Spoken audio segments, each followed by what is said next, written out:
With an introduction like that, it can only be Donkey Kong Country 2, Diddy's Kong Quest. Hello everyone, Triple Base here, and welcome to a new series that I'm working on with this though. And I'm going to say straight up though, this is probably one of my most nostalgic games of all time though. Like I may have said that before, like Mega Man X and as well as like Donkey Kong Country as well though, but I played the heck out of this one, even more so than the first game. Growing up though, I really enjoyed this game a lot though with this though, and honestly this is probably my personal favorite out of the Donkey Kong Country trilogy, and I intend to show why whenever we're playing this though. So without much more ado, let's just go into this game and let's get started with it, and I can start going over that real fast as we go into our normal one-player mode. Yeah, you have the option for like to team up with 2 players though, or basically have the competing things as well before, just like the first game though. But enough about that, let's get started here. First world of the level, Gangplank Galley. Sounds familiar, doesn't it? Same Gangplank Galley that was the site of the final boss fight from the first game. So yep, so we're gonna go on and start up over here in this first level here, Pirate Panic though, and as you've noticed though, we're starting off with Diddy Kong in this one, with this one here. So I mean the game is Diddy's Kong Quest though. So why is he this one? Where's Donkey Kong? I've kidnapped that lumbering fool Donkey Kong, and you will never see him again. Kaptain K. Rool. Kaptain K. Rool is back, and this time he has taken Donkey Kong away. So this time, so the story here is basically that Diddy Kong, along with new character for the series, Dixie Kong, his girlfriend, are basically going off to go save him though. Also, yeah, new mechanic that's in this game though, you're going to use this a lot here though. It's with the A button here, you have a thing where you can like do like the tag team. You can kind of like do the team up ability though, where you can basically like jump, where you can basically toss them, like you can throw them upward to reach the other Kong to reach high points as well, or you can also even use them to attack enemies as well. A button bananas is supposed to teach you about this thing right over here though. I kind of jumped the gun and showed the little thing up early at the beginning of the level though. And this is also the game where the characters more or less have like more unique abilities before, like more so than they did in the first game though with that though. But I'll go over that in a bit more detail over here. First of all, like gonna go down over here though. This is our first bonus area of this one, and bonuses are completely rehashed in this one here. They're much more elaborate than they were in the first game here though. There's actually objectives to do in these ones. In these bonus stages though, this one's just simply find a token there, because you actually get these little tokens called Creme coins, like from the bonuses for that though. And oh, I did not realize I didn't realize I had triggered that guy that was over there. He had respawned. I got rid of him earlier, but so actually now I get to see Dixie Kong in action with that though. She has an ability to kind of float and hover and glide a bit with her ponytail with that though, little spin that way though. But also, of course, we get to see that Rambi is back as well in this game over here. And this is also the game that added A moves for the animal buddies as well, though. Hold down the A button and let it go, and Rambi will do like a dash attack though, and he will destroy things as well. But that's how you get the second bonus area over here though, where we got ourselves a different objective we got to do is destroy them all, which is more or less defeat all the baddies in the level though. And so that's the next one right there. Listen, this first one was pretty basic as well, though. Like, one of the reasons I do like this one is I admit I like the pirate aesthetic with this, though. And also, yeah, first DK coin of the game, though. There's one DK coin hidden in each level, and they pretty much are necessary for completion purposes, like for the 100% completion, though. Like I said, so it's how you get the best ending there. And also, yeah. End of the stage is done a bit differently. It's no longer just run over to the end here though, and just go across over here. You actually have to hit this target here, like the strength thing from the carnival though.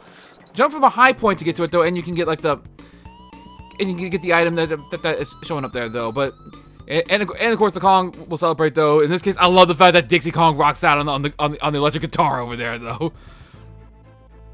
That's I like that already. That though, but yeah. Yeah, also that hover ability is going to come in handy though, because you can use it to cross large gaps as well though, because that's how you're also going to get to this first one over here though. I believe a roll jump from Diddy Kong will also work there too. But yeah, like I said before though, like I said, this one had the fact where Kongs basically have like even more unique abilities though. I mean, like Diddy Kong I thought was a little faster than Donkey Kong in the first game though, and they held the barrels differently. But otherwise, but other than the fact that Donkey Kong could destroy certain enemies that Diddy Kong couldn't, there wasn't a whole lot of difference. So the differences are even more fleshed out. And actually, also yeah, like those beetle enemies though, if you throw them and they hit the ground though, they basically will flip back. Oh, I forgot he was there. Wow, I'm off to a great start with this one for someone who's played this game a lot. Actually, I think that's something I might need to actually like Dixie for though. There's nothing actually really hidden up there though, but I thought there was like maybe like a little Seeger or something like that though. Yeah. These Kongs are basically climb the ropes can get annoying as well, especially when you just trying to get around them. Even just trying to beat them gets a bit rough though, because you have to worry about. So if you don't hit them right though, because you can, more or less can because pretty much as soon as you hit the rope, you're gonna climb back on it though, and then you get back to the climbing animation though, which pretty much means you're not gonna be able to jump on them that way though. It is possible though, but chances are you're gonna have to do.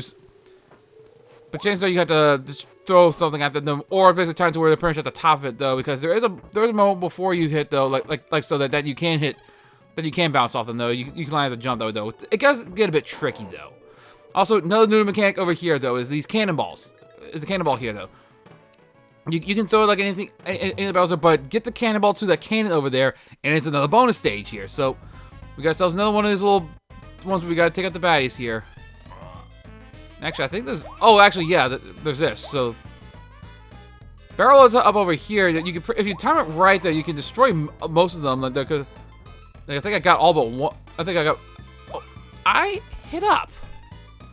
Yeah, of course, hitting up, holding up when you throw causes it to throw upwards as well. That's how you're supposed to do it with the cannonball there. Alternatively, because Dixie holds barrels, cannonballs up with a ponytail above her though, you can literally just jump with her for each one of those there. Watch this holding and that'll count there. Also, yeah, third bonus area of this level there. You do need both Kongs to reach that one though, because you need the tag ability to get up there though. And we finally get to see our last little objective that we have for the bonuses in this one is to collect the stars, which basically means you just gotta basically go through the level though, collect all these little stars here though, and once you get all the stars here, the counter at the top left there tells you how many are left though, and once that hits 0, the coin will appear. Simple as that though. Some of them get a bit interesting though, but it's not that difficult always though. Also, yeah, this is also how you're gonna get the second DK coin as well though. Like alternatively, you could probably do the tag feature to throw up there though, but it's just easier to get to it by exiting the level there.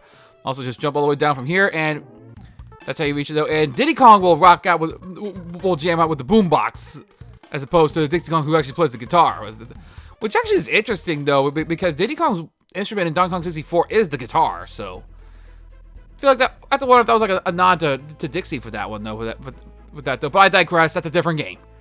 But now but that's 2 levels down already though. And also, I should also point out as well, like in the first game though, the exclamation point by the stage means you got all the bonuses for it though, and the DK symbol means you got the DK coin for that level. And as far as I know, there can be a maximum of 3 bonuses in each level though.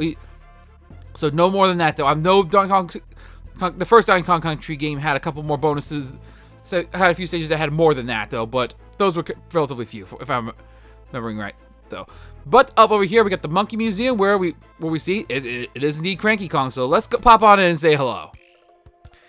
Come and say hello to your old grandbaby Cranky. I'm back by popular demand to offer you my wealth of gameplay wisdom for this unnecessary sequel.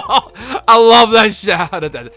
Surprise, surprise! Will the so-called beauty game heroes. I hope I'm getting paid for all my help. He actually does cost money for a lot of the hints now, which is what the coins are for. Where's Espresso? A clumsy spider and a fat parrot?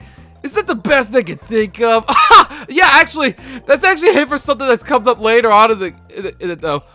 I hope you bought Cranky Kong Country last year. I was the one who made it so successful, not that lumbering donkey. I still like this guy. I'd have collected far more tokens than that by now. What's wrong? Got holes in your pockets? We've only been 2 levels in this game. Everybody should spend all your tokens here. But actually, I think it's gonna be anytime. Is it gonna be the next thing here? Yeah, here we go. So yeah, you actually you actually kind of get paid for him to actually tell you about some different hints. Some of them are free. The more expensive ones tend to be like even well hidden secrets in this game though. Like I'll go ahead and show the Pirate Panic one real fast here. This one here. Try using a team throw at the start. I actually demonstrated that though, but yeah, actually yeah, Cranky Kong's comments there. He can say a lot of different things with this though. And that comment about Espresso, yeah, Espresso the ostrich is actually one of the animal buddies that did not. Is actually the animal buddy that did not make it into this game though, but we haven't seen this. We haven't seen the spider or the parrot yet, but that is kind of hinting at some of the animal buddies coming up though. We did see a parrot in the first game though, but I'll leave it at that for right now because again we haven't seen them yet though, so I don't want to give away too much about that right now. Even you can finish this silly game now. I've only played this game for how many years though, so I've been able to finish this. Be able to finish a silly game with this though, but yeah, there's all sorts of comments that Cranky Kong can say though, and there's some pretty entertaining ones though. So I'm hoping I get to show even more of those there as we go through the game though. But next up is Gangplank Galley. So another one of these pirate ship levels here with this though, and right out of the gate, there's a bonus hiding right up here, up these barrels over there though. With that though, and find a token. We'll get introduced to a new mechanic here with this though. These treasure chests though can hold items there though, and the mechanic of this stage of those bonuses is the creme coin is going to be hidden randomly in one of those treasure chests though. Let's get you out of the way first before I forget. We'll talk about that though. So yeah, it is completely random which one it's in though. It's also yeah, another new mechanic over here. These hooks though, the moment you land on the hooks though, you'll grab onto them though, and you can jump off them from there though. But that's how you get that DK coin up there though. Like I said, you can still do like the roll jump ability that's been present in the first game. That was present in the first game though. Thankfully, I can still. Thankfully, there's a DK barrel right there though. What the? Did that just come back over to break after I off-screened it? I'm gonna have to watch that one in editing to kind of get a feel for what actually happened there with that. So, but because I threw it because the treasure chest is supposed to. Oh come on! I should have had that one though. Fortunately, DK barrel over there though. But well, I am playing awful. This is probably one of the worst starts I've had to this game in a long time though. But as I was starting to say though, is that the treasure chests are supposed to. When you hit an enemy with them, though, they'll break in. They'll reveal something in them, though. Like usually it's just a matter of like an item or something like that, though. Like some bananas, maybe an extra life, though. Like rarely they will have like some really important stuff over here, though. Also, yeah, new enemy over here, though. This is this game's version of Crusher. You can't bounce off of him, though. Instead, if you try to, he'll turn red and speed up, though, and go around, though.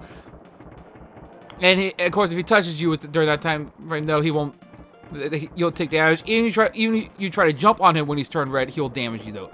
The way you're supposed to beat him is one of two things. You can use your team throw there to throw him into him though, and then just and then you can just more or less that's how you beat him. Or basically the usual barrel or an item will take care of him from there though. Also, I should okay though. Also another thing as well, invincibility barrel, another new mechanic here though. Yeah, you're completely invincible while this is going here, though. But it's also your easiest way to get to this bonus barrel up over here, though, which is a good way to introduce it, I guess, so. But in any case, though, this is the second and I believe last bonus of this level here, though.